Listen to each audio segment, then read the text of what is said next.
Senator Leahy. Mr. Secretary, we discussed, or I discussed a couple of these things earlier, and I'd like to go back to the GAO report. It says the Customs and Border Protection staffing allocation needs several thousand additional CBP officers and agricultural specialists. Ports of entry, your budget includes not budget for several thousand, but 234 land borders, 295 positions for radiation portal monitoring staff. That's about 2 additional officers at each air, land, seaport. Now, when Assistant Commissioner Thomas Winkowski came to Vermont last August, he said at least 8 new agents be assigned to Vermont. We're somewhat disappointed because the estimate was we needed 60, but I guess it doesn't make an awful lot of difference. We didn't get any. Any chance we might get any? Whether anywhere between 1 or anywhere between none and the 60 that's been requested. I will certainly, I'll get back to you specifically with respect to Vermont. I can tell you that in fiscal year 2007, we budgeted, we got budget money for 1,131 additional CBP officers all up. This fiscal year, we got money for 679 additional ones, and we're asking for 539 next year. So that would get us up to about 2,300. Yeah, well, that's all. Well, that's all what up. about Vermont? Right. I will get back to you specifically. We need 60. We've been promised 8. We've got. I'll find out exactly what the plan for Vermont. And what about on the northern border? DHS promised target of border patrol agents on the northern border by his. What they promised, they missed it by about 100. How are we doing on that? I think we, with what we're requesting in the budget, we expect to have 1,500 in fiscal year 09, which is, I think, what we committed to doing. Are we going to get them? Pardon? Are we going to get them? Well, if we get the budget request, we will get them.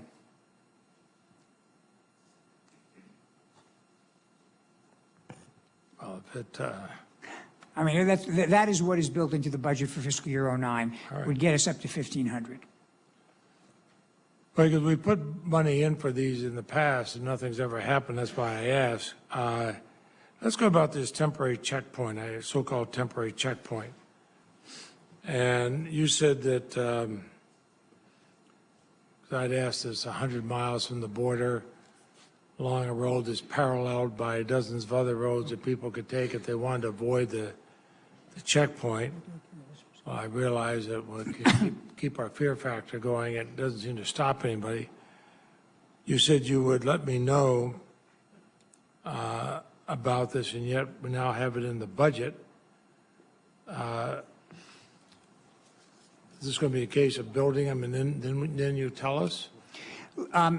Let me say this. First of all, Senator, Invite us to a ribbon cutting or something? Well, let me first correct one thing. We're going to be at 1,500 Border Patrol agents in the northern border by the end of this fiscal year. So it'll be by the end of September. Right.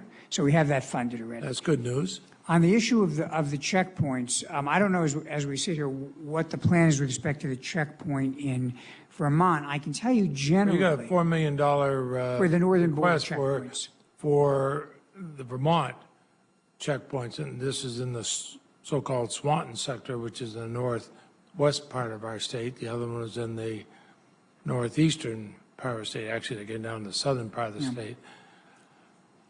Are we going to have permanent checkpoints or not? In terms of the specific plan for Vermont, I can't tell you as I sit here. I can tell you in general what the view on checkpoints is. And to be honest, I'm probably most familiar with it in the southern border, but the concept is the same.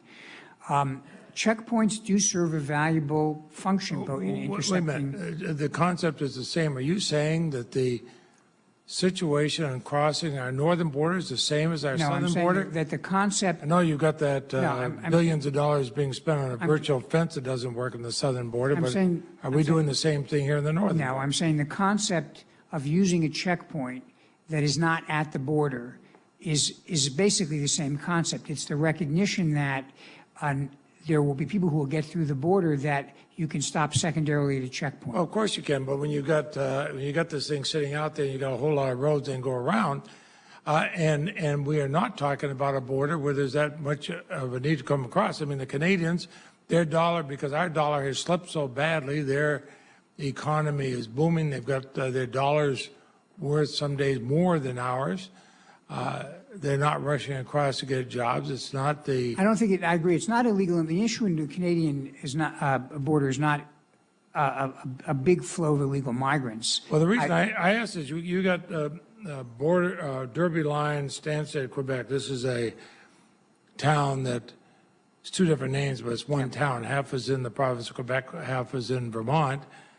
They want to put barriers up so that if the person in Vermont wants to ask the high school kid who lives across the street to come and babysit for 3 hours, they can't do it. We don't, and they were told that we don't have the Border Patrol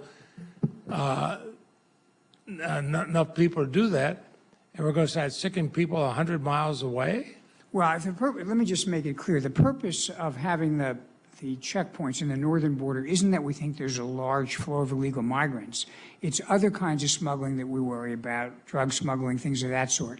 You know, I've asked the Border Patrol about this. Their experience is, and I have to credit their experience because they have, you know, the years on the ground, is that the checkpoint serves as an additional layer of protection against smuggling.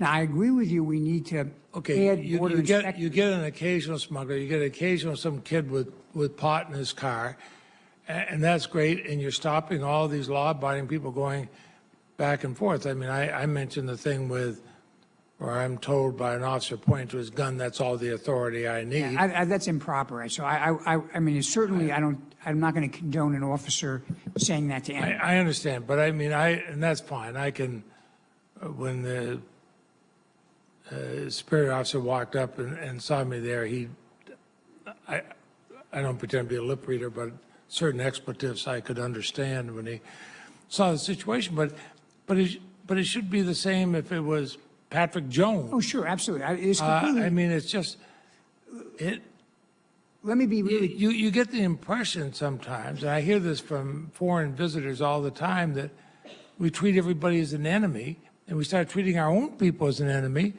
Mr. Secretary, if I had any hair, I'd be tearing it out, and concerning something you can appreciate. But I mean, this is crazy. Well, let me say this. First, let me say that on the checkpoint, I gather we have not completed a site selection assessment for the permanent checkpoint yet. So that still hasn't been decided. On the broader issue you raise, I'm in violent agreement with you. I periodically hear complaints at the airport or whatever it is about people who have been treated rudely or mistreated by somebody in the government. You know, I've seen it done. I have 208,000 employees in this department. The people at the ports of entry process millions of people a year. I have no doubt, statistically, that some small number are rude and inconsiderate. I wish I could root it out. I've spoken to the head of Customs and Border Protection. They are working hard to send a message that courtesy is an important element of the job. My experience with human nature, including a lot of years, and you were a prosecutor too, is that you will always get some small number of people who, when you give them a badge and a gun, will take it as a license to be discourteous and rude. All I can tell you is, to the very best of our ability, is our policy to send a message that everybody, whether they're a foreigner or an American citizen, ought to be treated politely at a port of entry or any interaction. And to the extent that people violate that stricture, I regret it, and I apologize for it. It's not, you know, I wish I could make everybody be courteous. I haven't yet found the magic key to doing that, but we'll continue to try. And I will submit for the record a question of whether you're going to bring into effect the Custom and Border Protection Agents of Law, the CBP, which is supposed to go into effect on July 6, 2008, and which this is one, I'm not asking you to respond to, but we'll submit it for the record, but it is granting federal law enforcement officer status to Customs and Border Protection agents, something we put in to try to stem the number who are retiring. And you and I should chat about these checkpoints. All right. You may come up and take a ride with me in Vermont. I'll show you how easy it is to just avoid that. I'm happy to chat with you about it. I mean, we got the same argument was presented to us in Arizona, but I have to tell you, and it shouldn't just be me, I should bring. Those are different situations. We don't have thousands of Canadians rushing down here because they like our healthcare system or our economy better than theirs. I should bring, if we're going to do that, I'll bring the Border Patrol up with me so they can tell you what their own experience is. I mean, I have not been a border agent, but I've talked to them, and I have too. And they have. I have too. You know, it's not. I don't have a kind of I'm not wedded to it in any particular place. I'm open-minded, but I am wedded to the idea that if the chief of the Border Patrol looks me in the eye and says, "I need this," I'm inclined